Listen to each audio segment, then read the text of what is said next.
Well, Gold Derby fans, he is Emmy nominated once again for playing the neurotic Abe Weissman on Amazon's The Marvelous Mrs. Maisel after just winning the Supporting Actor in a Comedy Series award last year.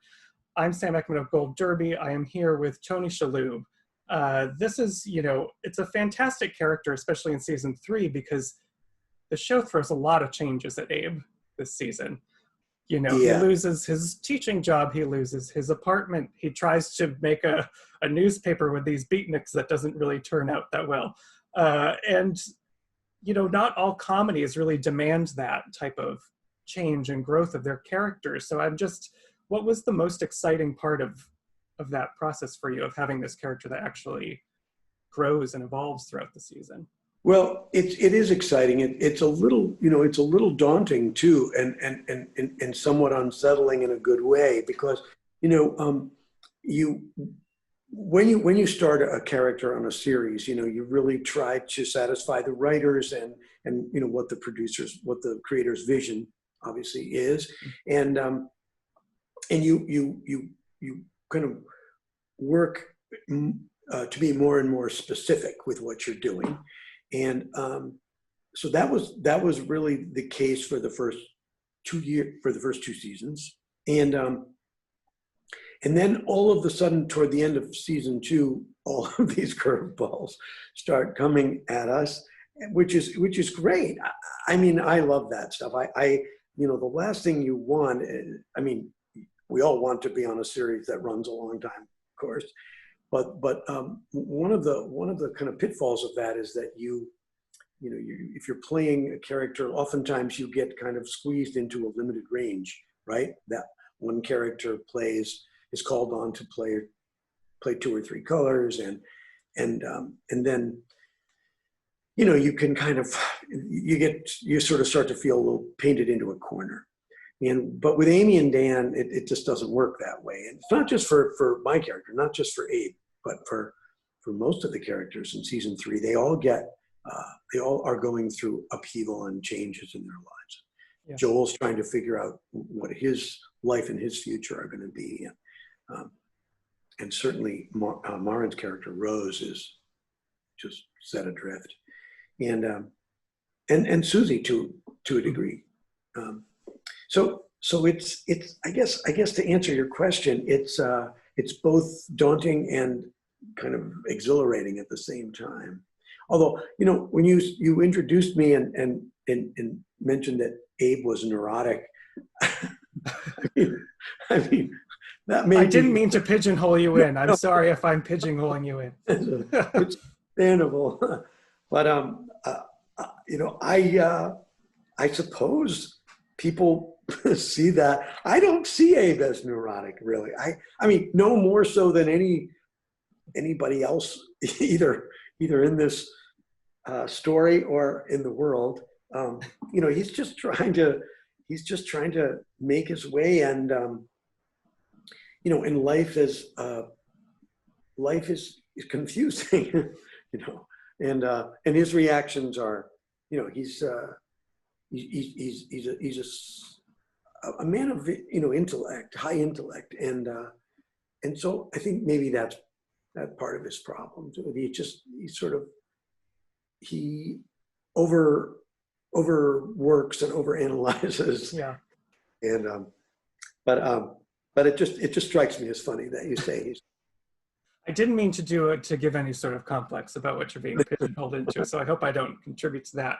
But I think maybe the reason why that word comes up is because he finds himself in these such heightened situations, because he takes things very seriously. And like, he writes this article about the character Jason Alexander plays is a sort of blacklisted playwright, blacklisted for being a communist, and you write this whole manifesto about him that gets published in the Times, and you're sort of hawking it at your grandson's prison, and David Merrick throws a tomato at him for writing it. And how is it on set trying to sell that kind of heightened, if not neurotic, what is it like trying to sell that type of really heightened scenario? Well, Abe is, I would say, he's does get exasperated, certainly. And but for him, I think, he's the kind of guy that he lives in a world, or I guess in the world of his mind. It's all high stakes for him. The fact that his daughter, her life gets derailed in season one, and then he discovers in season two that she's on this whole other track he never would have anticipated or expected. He's everything is important, and everything has I think in his eyes, everything has a sort of the potential to really to go south in a big way. And so that's just how he lives. He's not a casual sort of complacent guy. And but it's great because you were asking what it's like on set. I mean, it's great because almost every day that I go into work on this show,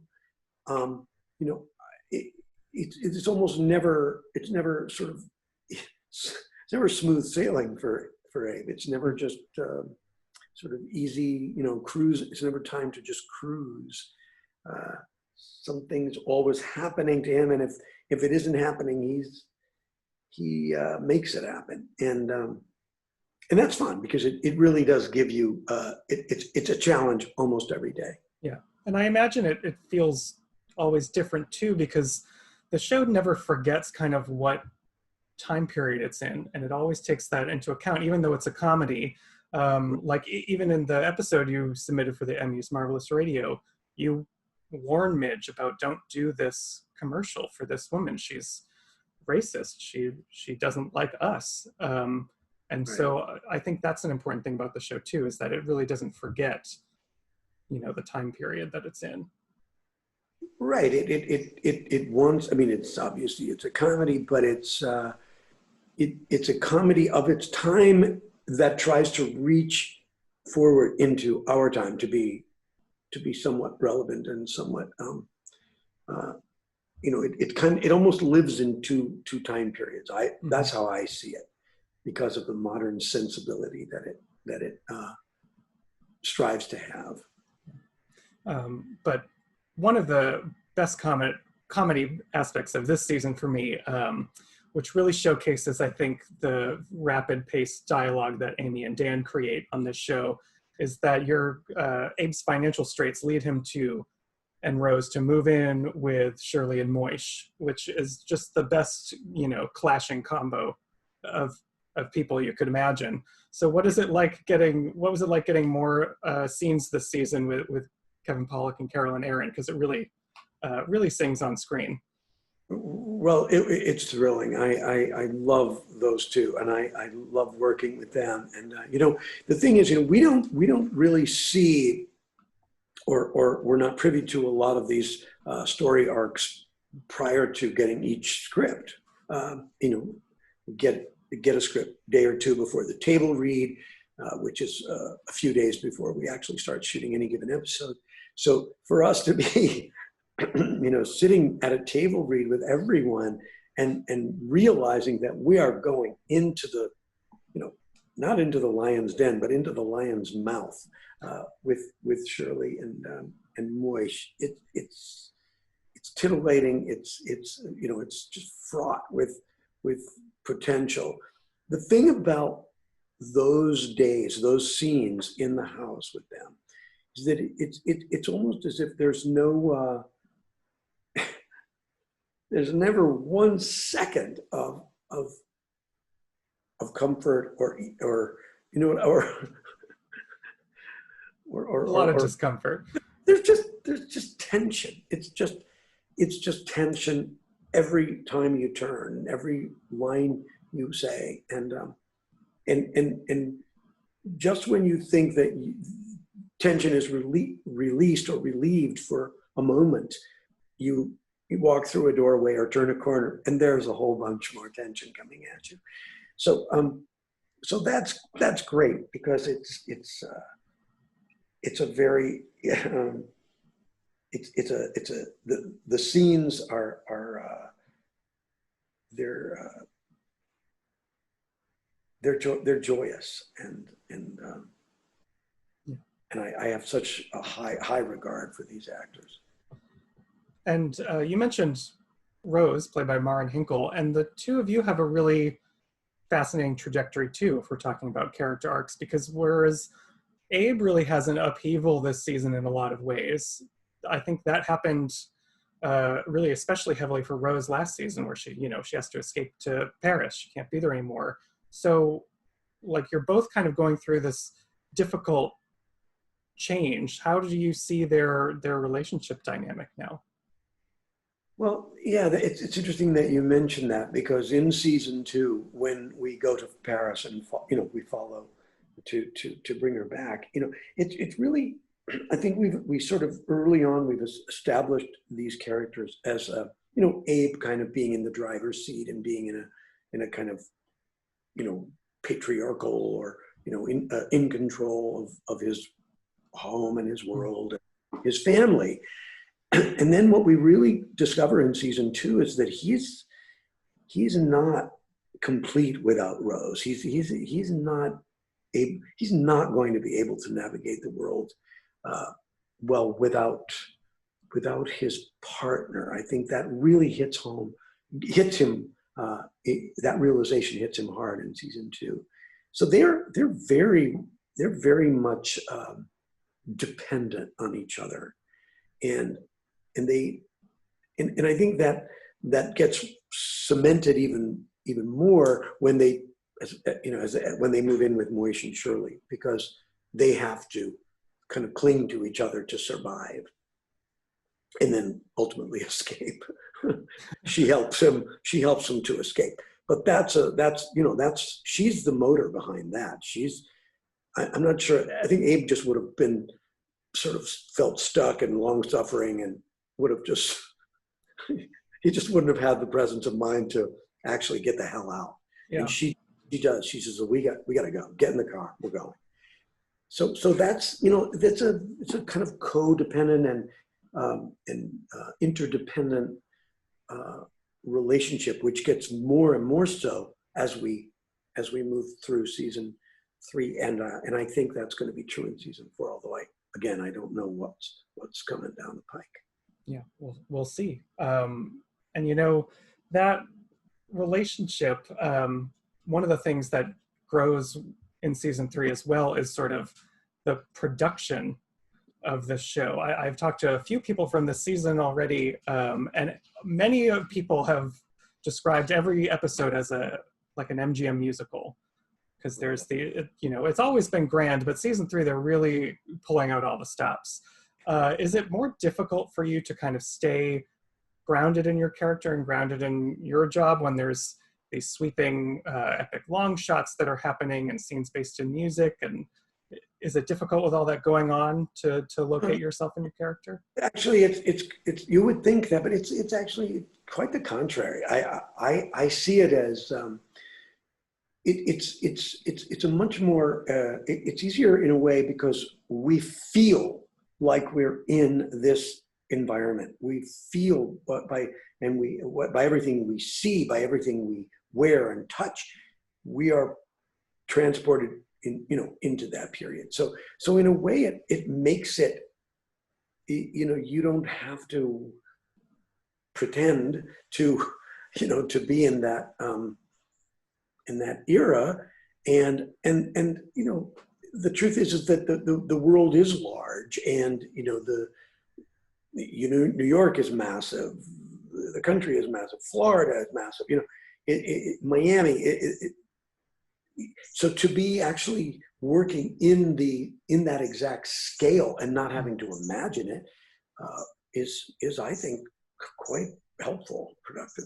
Yeah, and I should say you're, I guess, kind of used to being in a production with lots of moving parts, because I've had the pleasure of seeing you on Broadway recently. You've had a pretty steady period of going back and forth between film or TV work and Broadway. You just won your first Tony Award 2 years ago for The Band's Visit. Is that sort of the ideal situation for you, to be able to oscillate between stage and screen often like that? For me, it is. I can't speak for everyone, but for me, it's when I feel the most healthy, you know, in many ways, mentally and creatively, I guess. There have been periods, for example, when I first moved out to Los Angeles after having lived in New York and done primarily theater for lots of years. First going out to Los Angeles, you know, then I sort of got into more, you know, into TV work, and which was great too. But I woke up one day and realized, oh my God, I've been working, but I haven't done a play in maybe 9 years or something. I was, you know, 7 or 8 years. And so, and there, I just felt like something was out of balance. And then when I did go back to do a play finally, oh my God, it felt really, it just felt like things were, I just felt centered again. So for me, moving from one to the other is it's a great thing. And I really hope that I'll be able to continue that. I mean, obviously we don't know when theater is coming back, but you know, we're all hopeful that we'll be able to get to it. Yeah.